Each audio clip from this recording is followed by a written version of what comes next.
அவர் விஷால் குழந்த மாதிரி, அதெல்லாம் குழந்த மாதிரிலாம் நம்பாதீங்க. ஏன்னா அவரை பற்றி எனக்கு தெரியும். 6 பொண்ணு ஒன்றா இருந்து அவன் ஜெயம் ரவியை போட்டு வாட்டுறது, இப்போ வாட்டுற மாதிரி பயங்கரமாக வாட்டி என்னுடைய அன்பு சகோதரர் ஜெயம் ரவி எப்படி இவங்களெல்லாம் மேனேஜ் பண்ணிடலாம், இப்படி நல்ல ஒரு படத்தையும் வந்தது. நான் விஷால்கிட்ட சொல்லிட்டேன், இப்போ விஷால் நான் புறப்பட்டேன்னா தப்பாக எடுத்துக்காத, ஏன்னா உடனே நம்ம வந்து முடிச்சு விட்ருவோம், இவருக்கு அவருக்கும் ஆகாது, அதனால் இவர் ஓடிவிட்டார், இல்லை இவர் வந்து விட்டார், ஏதோ ஒன்று சொல்லுவீங்க. அப்படிலாம் ஒரு நிகழ்ச்சியும் கிடையாது. எனக்கு எல்லாருமே வேண்டியப்பட்டவர்கள். அந்த நேரத்தில் ஒவ்வொரு நேரத்தில் அப்படி எதிர்ப்பு அந்த படத்தில் வந்த மாதிரி தான். ஹீரோ வந்து படம் ஆரம்பித்ததுலேருந்து எண்டு வரைக்கும் அடிச்சுக்கிட்டே இருப்பார் வில்லன்னு. கடைசியில் வில்லன் வாங்கி போலீஸ்கிட்ட போவார். இதுதான் நிகழ்ச்சி. அதை எப்படி நீங்கள் நினச்சிக்கிட்டு இருக்கீங்களோ அது மாதிரி தான் இதெல்லாம். இட் இஸ் நாட் ஒரு பிக் ஃபேக்ட். இந்த படம் நல்ல படம், பிரமாதமாக ஓட வேண்டும்.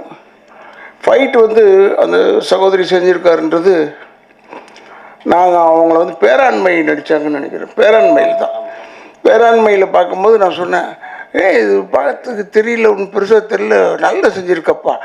ஏன்னா 5-6 பொம்பளைங்க சேர்ந்தாலே ஒரு 2 பொம்பளை சேர்ந்தாலே ஒரு கட்சி ஆகிடும்.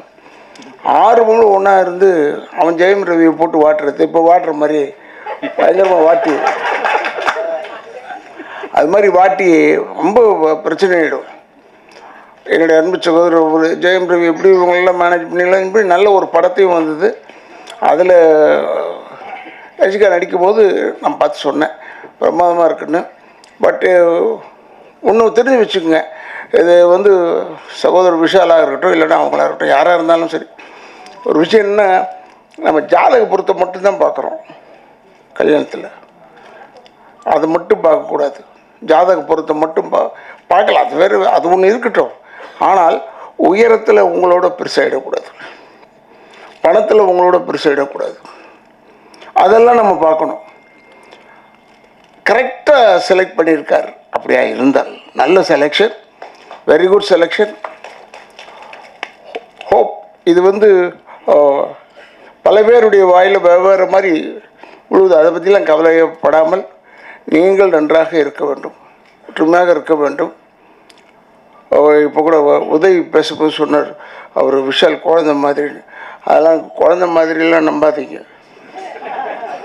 ஏன்னா அவரை பற்றி எனக்கு தெரியும். குழந்தைகளும் கிடையாது, எல்லாம் தெரிஞ்ச ஒரு மனிதன், தெரியாத மாதிரி இருப்பார், அவ்வளோதானே ஒழிய எல்லாம் தெரிந்த மனிதன்.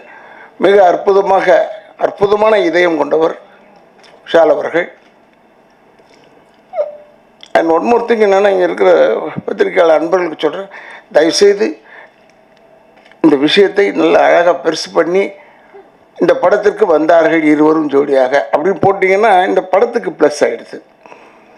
படம் ஓடுவதற்கு நீங்கள் இருவரும் ஒரு காரணம் என்பதை ஞாபகம் வைத்துக் கொள்ளுங்கள். நிச்சயமாக இந்த படம் நன்றாக ஓட வேண்டும். ஏன்னா ஃபைட் மாஸ்டரை பற்றி சொல்லவே தேவையில்லை. நம்ம அங்கே உட்காந்துருக்கோம், நம்மளை அடிக்கிற மாதிரியே இருக்குது, திம்முன்னு உழுவுது. அதுக்கேற்ற மாதிரி, ஏன்னா நான் OMCL ஐ வாஸ்ட் சீமானை பற்றி பேசும்போது, எனக்குலாம் சீமானெலாம் நல்ல நண்பர், என் பையனுக்கும் ரொம்ப நல்ல நண்பர். அதனால் அவங்க சொல்லுவாங்க, ஓடிக்கிட்டே இருப்பாங்களாம். இந்த 10 ரவுண்டு ஓடுவீங்க நீங்கள், சுற்றி 10 ரவுண்டு ஓடுவாங்களாம். இல்லை 10 ரவுண்டு சொல்லும் போதே நமக்கு மூச்சு வாங்குது. இது எப்படா இதுன்னா, ஏன்னா அந்தளவுக்கு வெல் ட்ரெயின்டு டெடிக்கேட்டட் பர்சன் நீங்கள் விரும்பியிருக்கிற ஒரு பெண்மணி வந்து டெடிக்கேட்டட் கேர்ள். அதனால் இப்போ கூட என்ன ஆகிவிட்டது விஷாலுக்குன்னு சொன்னாங்க, அடுத்த நாளே வந்து நின்னா மனுஷன் சிங்கம் மாதிரி. அதெல்லாம் ஓவர் கம் பண்ணக்கூடிய ஆட்கள் எல்லாருமே. அதனால் நாங்கள்லாம் டெஃபினட்டாக பின்பலமாக இருப்போம் என்பதை மட்டும் தெரிவித்துக்கொண்டு, இந்த படம் மிக சிறப்பாக ஓட வேண்டும். ஏன்னா இது ஓடணும், இந்த படம் ஓடும் என்ற ஒரு நம்பிக்கையோடு எனக்கு வாய்ப்பளித்தமைக்கு என்னுடைய குடும்பத்தின் சார்பாகவும் திராவிட இயக்கங்கள் சார்பாகவும் நன்றியை கூறி விடைபெறுகிறேன். நன்றி, வணக்கம்.